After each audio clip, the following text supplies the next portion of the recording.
We've got a massive bit of news for GFN today as the Ultimate upgrade starts to roll out. Not only that, but we also have 10 games joining the service this week, so let's dive right into the news and get to it.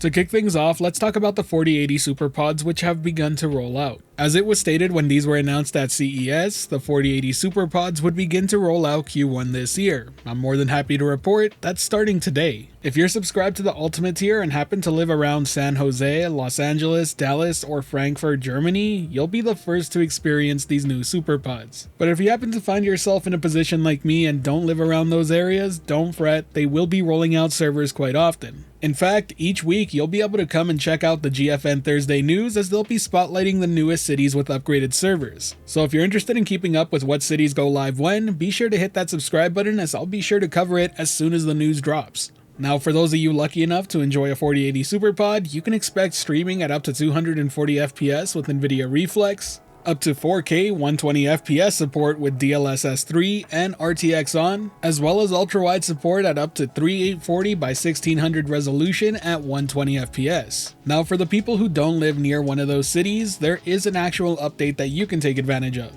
Starting today, Ultimate members streaming on RTX 3080 servers will be able to take advantage of ultra-wide resolutions and HDR on the GeForce NOW PC and macOS apps. Expect some coverage of the performance of this on the channel soon, as I will be testing it out and putting it through its paces. That said, I do want to clarify one thing for those who have asked and for those who are about to ask. And no, I did not get early access to the 4080 SuperPods as I don't live near the cities that they've begun to roll out at. That said, rest assured that as soon as I do have access, I will be covering them in depth and giving you my personal and very real thoughts and opinions on them. But in the meanwhile, as I just said, expect some ultra-wide content as I will be covering that, and truth be told, that's what I've been most excited about this upgrade for. Now for those unaware and those who are interested in the Ultimate tier, it costs $19.99 per month or $99.99 for 6 months, and you can sign up right now. I'll put a link in the description below. And as a heads up, also make sure you're running on app version 2.0.47.125 or later, as you'll need to restart the app to see the new Ultimate features. But with that out of the way, let's move on to the games arriving on GeForce Now this week,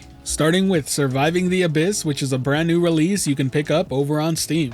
The game is a city builder survival game that takes place on Earth 1976. You've been tasked with managing a deep-sea science facility working to perfect cloning. You'll explore the darkness and keep your crew alive in this hardcore survival colony builder. You'll need to gather resources, expand your base, and cover it in light. And be sure to keep those lights on because danger does exist in the darkness. Do note, this is an early access title, but I'm gonna be real with you, I think it actually looks pretty sick. It's already sitting at mostly positive reviews, and if I'm being honest, I think this one has a lot of potential. Following that, we have another new release, and it's called Tortuga, A Pirate's Tale, which you can pick up over on the Epic Game Store. It appears to be going for a pirate simulator style vibe where you raid and voyage the Caribbean Sea, engage in tactical naval battles, upgrade your fleet, and meet your crew's needs. The game features 18 unique types of ships as well as 25 hours of story content to sink your teeth into, set in the golden age of piracy. The next new release we're going to take a look at is Farlanders, which is available on Steam.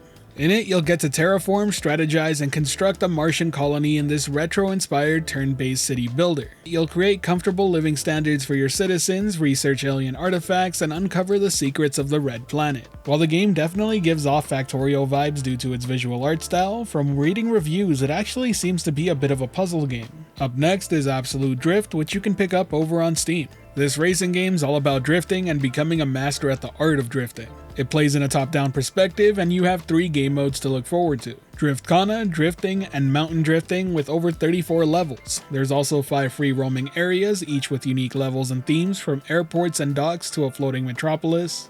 And yes, it even has support for online leaderboards, replays, and ghost cars, so you can view your friends' best runs or see who's best in the world. I can personally recommend this one as I have played it in the past, and I gotta say it's a great time sink if you're into this style of game. Next is Blacktail, which you can pick up on Steam and the Epic Game Store. In this, you'll forge the legend of Baba Yaga, a girl accused of witchcraft and expelled from her home. You'll live out the origin of the Slavic myth in this one-of-a-kind blend of intense archery combat and dark storytelling. You'll have to track down elusive spirits with your trusty bow and gauntlet and engage in thrilling boss fights, but before doing so, you'll have to craft arrows and potions by hunting wild game and gathering resources to survive the ominous woods. The game actually looks rather interesting and is currently sitting at very positive reviews over on Steam. Now let's take a look at Dwarf Fortress, which is another title you can pick up on Steam. This game is described as the deepest, most intricate simulation of a world that's ever been created. In it, you'll build a fortress and try to help your dwarves survive against a deeply generated world. Truth be told, I don't know much about this game, but it does seem like something special. It's got an overwhelmingly positive review score on Steam, which is rare enough to come by as is, but it's also worth pointing out that it's described as a lifetime living project that was created in 2003 with no end in sight. The game served as the original inspiration for RimWorld, Prison Architect, Minecraft, and much more, so if those types of games interest you, be sure to check this one out. Past that, we're taking a look at Hello Neighbor 2, which you can pick up on Steam or the Epic Game Store.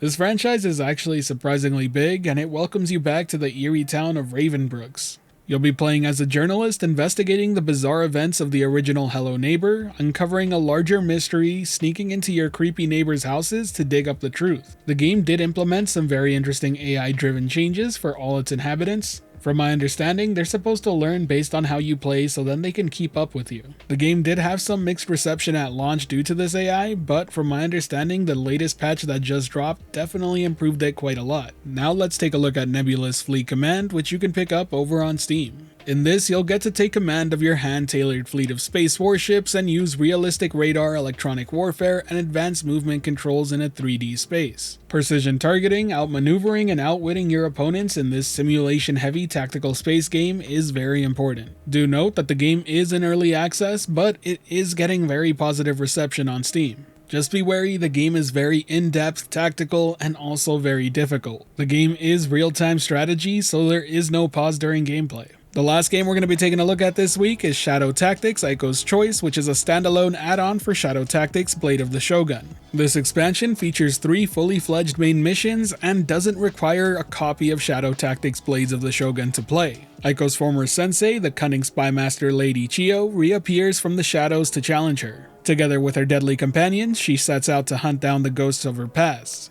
You'll get to play with a team of completely different characters and unique skill sets, as you find dozens of ways to sneak past or take out your opponents the way you want. And while that covers all the games I'll be covering in depth, there is one more title getting support, and it's because of the Epic Game release version of the game, and that's Epistory: The Typing Chronicles. In addition to this, I also want to add the quick side note that the Teyvat New Year in Genshin Impact version 3.4 will be available, so for those who have been waiting for that, enjoy. And with that, we've wrapped up this GeForce Now Thursday. If you enjoyed the video or found it helpful at all, be sure to hit that like button as it really does help the channel out, and if you're wanting more content like this, be sure to subscribe and hit that notification bell as well. As always, thank you for watching the video. I hope you have a great day. This has been the Virtual Cloud, giving you the latest and greatest on everything cloud gaming related, and until next time, I'll catch you in the clouds.